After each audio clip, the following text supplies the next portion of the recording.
Am I the only one who didn't know this? Your Zoom roll number could be easier than you think. So, here's the scoop.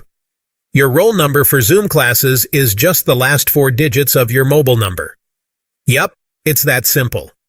Let's break it down with an example. Imagine your mobile number is 93244844053. The last 4 digits are 4053. And voila, that's your roll number. So, when you join a Zoom class, remember to enter those 4 digits. 4053. It's like a secret code, but way easier to remember. Got it? Last 4 digits of your mobile number. No more scratching your head. Remember, students will not be allowed to enter the class using their name, so roll numbers are important. See ya in the class.